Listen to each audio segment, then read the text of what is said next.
Hi CC പ്ലസിലേക്ക് എല്ലാവർക്കും സ്വാഗതം. നമുക്കിന്ന് 7th സ്റ്റാൻഡേർഡിലെ ആദ്യത്തെ അധ്യായത്തിൽ ആദ്യത്തെ പാഠഭാഗവുമായി ബന്ധപ്പെട്ട ചില പ്രധാനപ്പെട്ട ചോദ്യങ്ങൾ നോക്കാം. അപ്പൊ പരീക്ഷയ്ക്കൊക്കെ ചോദിക്കാൻ സാധ്യതയുള്ള വളരെ പ്രധാനപ്പെട്ട ചോദ്യങ്ങളാണ് നമ്മൾ നോക്കാൻ വേണ്ടിയിട്ട് പോകുന്നത്. ആദ്യത്തെ പാഠഭാഗത്തിന്റെ പേരെന്തായിരുന്നു? ഭൂമിക്ക് വേണ്ടി ഒരു ലാവണ്യ ദൃശ്യോത്സവം എന്നതായിരുന്നു പേര്. അപ്പൊ ആ ഒരു പാഠഭാഗത്തിൽ നിന്ന് മാക്സിമം ചോദിക്കാൻ സാധ്യതയുള്ള പ്രധാനപ്പെട്ട ചോദ്യങ്ങളും ഉത്തരങ്ങളുമാണ് നമ്മൾ ഇന്നത്തെ ഈ ഒരു ക്ലാസ്സിൽ നോക്കുന്നത്. മാത്രമല്ല നമ്മുടെ 10th CBSE സ്റ്റേറ്റ് ക്ലാസ്സിലെ കുട്ടികൾക്ക് വേണ്ടിയിട്ടുള്ള 1-to-1 ട്യൂഷൻ ബാച്ച് സ്റ്റാർട്ട് ചെയ്തിട്ടുണ്ട്. അപ്പൊ നിങ്ങളുടെ സബ്ജക്ട്സ് എല്ലാം നിങ്ങൾക്ക് കുറച്ച് മോശമായിട്ടുള്ള അല്ലെങ്കിൽ കുറച്ച് ടഫ് ആയിട്ടുള്ള സബ്ജക്ട്സ് ഒക്കെ ഒന്ന് ഇംപ്രൂവ് ആക്കി എടുക്കുന്നതിന് വേണ്ടിയിട്ട് ഈ ഒരു കോഴ്സിലേക്ക് ജോയിൻ ചെയ്യുന്നതിന് വേണ്ടിയിട്ട് 9496949929 എന്ന നമ്പറിലേക്ക് വിളിക്കുക. കൂടുതൽ വിവരങ്ങൾ അറിയുക. 10th മാത്രമല്ല എല്ലാ ക്ലാസ്സിലെ കുട്ടികൾക്കും നമ്മൾ ട്യൂഷൻ പ്രൊവൈഡ് ചെയ്യുന്നുണ്ട്. അപ്പോൾ ലാംഗ്വേജിലോ മറ്റ് സബ്ജക്ട്സിലോ ഒക്കെ പ്രശ്നങ്ങൾ ഉണ്ടെങ്കിൽ നമ്മൾ എന്ത് ചെയ്യുക? ഈ ഒരു നമ്പറിലേക്ക് വിളിച്ചിട്ട് കൂടുതൽ വിവരങ്ങൾ അറിയുക കേട്ടോ. അപ്പൊ നമുക്ക് ഇന്നത്തെ ഈ ഒരു ക്ലാസ്സില് പ്രധാന ചോദ്യോത്തരങ്ങളാണ് നോക്കാൻ പോകുന്നത്. ഏതിലെ? ഭൂമിക്ക് വേണ്ടി ഒരു ലാവണ്യ ദൃശ്യോത്സവം എന്ന പാഠഭാഗവുമായി ബന്ധപ്പെട്ട്. ആദ്യത്തെ ചോദ്യം എന്താണ്?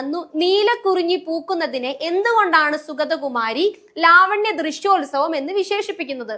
എന്തുകൊണ്ടാണ് ലാവണ്യ ദൃശ്യോത്സവം, അല്ലെ? ഭൂമിക്ക് വേണ്ടി ഒരു ലാവണ്യ ദൃശ്യോത്സവം എന്നാണ് പറഞ്ഞിരിക്കുന്നത് പാഠഭാഗത്തില്. അപ്പൊ എന്തുകൊണ്ടാണ് ലാവണ്യ ദൃശ്യോത്സവം എന്ന് വിശേഷിപ്പിച്ചിരിക്കുന്നത് എന്നാണ് ചോദിച്ചേക്കുന്നത്. ഉത്തരം എന്താണ്? 12 വർഷത്തിൽ ഒരിക്കൽ മാത്രം സംഭവിക്കുന്ന നീലക്കുറിഞ്ഞിയുടെ പൂക്കാലം പ്രകൃതിയിലെ ഒരു അത്ഭുത കാഴ്ചയാണ്. അപ്പൊ പ്രകൃതിയിലെ ഒരു അത്ഭുത കാഴ്ചയാണ്. കാരണം 12 വർഷങ്ങൾക്ക് ശേഷമാണ് അത് പൂക്കുന്നത്. അപ്പോ ആ ഒരു സമയത്ത് മലനിരകൾ നീല നിറത്തിലുള്ള ഒരു പൂക്കടലായി മാറുന്നു, ഒരു പുതപ്പായി മാറുന്നു എന്നൊക്കെ നമ്മൾ പറഞ്ഞിരുന്നു. വണ്ടുകൾ, തേനീച്ചകൾ, ചിത്രശലഭങ്ങൾ എന്നിവയുടെ പറക്കലും മൂളലും കാറ്റിന്റെ ശബ്ദവും എല്ലാം ചേർന്ന് അവിടെ ഒരു വലിയ ആഘോഷ പ്രതീതി സൃഷ്ടിക്കുന്നു. സംഗീതാത്മകമാണ് ഓരോന്നിന്റെ ചിറകടിയായിക്കോട്ടെ, മൂളലായിക്കോട്ടെ, ശബ്ദമായിക്കോട്ടെ, കാറ്റിന്റെ ശബ്ദമായിക്കോട്ടെ, എല്ലാം തന്നെ എന്താണ്? ഒരു സംഗീതാത്മകമായിട്ടുള്ള അന്തരീക്ഷമാണ് സൃഷ്ടിക്കുന്നത് എന്ന് പറയുന്നു. ഇതൊരു കേവലമായ പൂവിടൽ അല്ലാത്തത് കൊണ്ടാണ് കവി ഇതിനെ ലാവണ്യ ദൃശ്യോത്സവം എന്ന് വിളിക്കുന്നത്. ലാവണ്യം എന്ന് പറഞ്ഞാൽ സൗന്ദര്യം എന്നാണ് അർത്ഥം. അപ്പോ ഇത് എന്താണ്? ഒരു അത്ഭുത പ്രതിഭാസമായത് കൊണ്ടാണ് അതിന് എന്ത് ചെയ്യുന്നത്? ലാവണ്യ ദൃശ്യോത്സവം എന്ന് സുഗതകുമാരി വിശേഷിപ്പിക്കുന്നത്. അപ്പൊ ആദ്യത്തെ ചോദ്യം നമ്മൾ നോക്കി. ഇനി അടുത്ത ചോദ്യവും അതിന്റെ ഉത്തരവും ജസ്റ്റ് വായിച്ചു നോക്കാം. അടുത്ത ചോദ്യം എന്താ? ഈ സൗന്ദര്യം നശിപ്പിക്കുന്ന മനുഷ്യർക്ക് വേണ്ടിയല്ല, പൂജിക്കുന്നവർക്ക് വേണ്ടിയാണ് ഈ വരികളിലെ അർത്ഥം എന്ത്? അപ്പോ നമ്മൾ പറഞ്ഞിരുന്നു കഴിഞ്ഞ ക്ലാസ്സിൽ ഈ ഒരു പാഠഭാഗത്തിന്റെ ഫുൾ വീഡിയോ നമ്മൾ വിശകലനം ചെയ്തിട്ടിട്ടുണ്ട്. ആ ഒരു ക്ലാസ്സിൽ നമ്മൾ ഇതൊക്കെ ചർച്ച ചെയ്ത് പോയതാണ്. ഇത് പ്രധാനപ്പെട്ട ഒരു ചോദ്യമാണെന്നൊക്കെ പറഞ്ഞതാണ്. അപ്പൊ ആർക്ക് വേണ്ടിയാണ് ഈ ഭൂമി ഇത്തരത്തിലുള്ള സൗന്ദര്യം എല്ലാം ഒരുക്കി വെച്ചിരിക്കുന്നത്? ആൻസർ എന്താ? മനുഷ്യർ പലപ്പോഴും പ്രകൃതിയെ കേവലം ലാഭത്തിന്റെയോ അല്ലെങ്കിൽ ആസ്വാദനത്തിന്റെയോ ഒക്കെ പേരിൽ മാത്രമാണ് കാണുന്നത്. അത് നശിപ്പിക്കുകയും ചെയ്യുന്നു. ആര്? മനുഷ്യന്മാര്.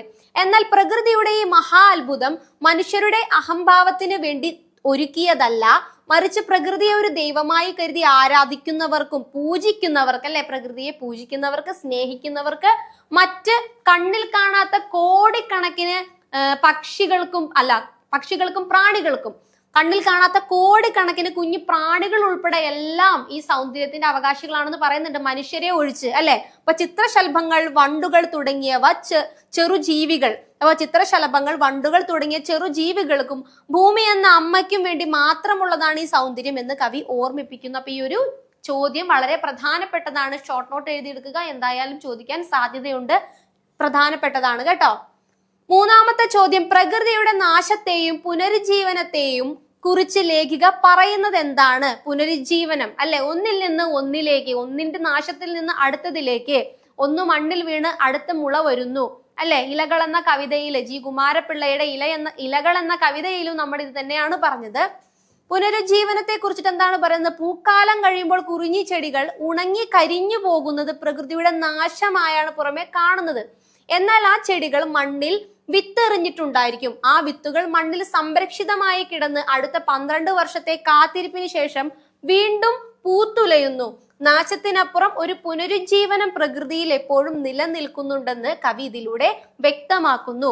അപ്പൊ നെക്സ്റ്റ് അല്ലെ, അടുത്ത കാലഘട്ടത്തിലേക്ക് അടുത്തതിലേക്ക് വേണ്ടിയിട്ടാണ് എന്ത്, അവിടെ വിത്തുകൾ ഇട്ടിട്ട് ആര് പോകുന്നത്, കുറിഞ്ഞി ചെടികൾ പോകുന്നത്. അപ്പൊ മൊത്തത്തിൽ ഇങ്ങനെ കരിഞ്ഞുണങ്ങി നിൽക്കുമ്പോൾ ആദ്യത്തെ സൗന്ദര്യം നമുക്ക് ഫീൽ ചെയ്യില്ല അല്ലെ, മൊത്തം ഇപ്പൊ ഒരു മെനയില്ലാതെയായി സൗന്ദര്യം മൊത്തം പോയി എന്ന് നമുക്ക് തോന്നും. പക്ഷെ അവർ അടുത്ത 12 വർഷത്തിലേക്ക് വേണ്ടിയിട്ടുള്ള വിത്തുകൾ അവിടെ എന്തിട്ടിട്ടുണ്ടായിരിക്കും, അവിടെ സജ്ജീകരിച്ച് വെച്ചിട്ടാണ് പോകുന്നത്. അതാണ് പുനരുജ്ജീവനം എന്നതുകൊണ്ട് ഉദ്ദേശിക്കുന്നത്. അപ്പോൾ പുനരുജ്ജീവനവുമായി ബന്ധപ്പെട്ട ഒരു ക്വസ്റ്റ്യൻ ചോദിക്കും, അത് വളരെ പ്രധാനപ്പെട്ടതാണ്.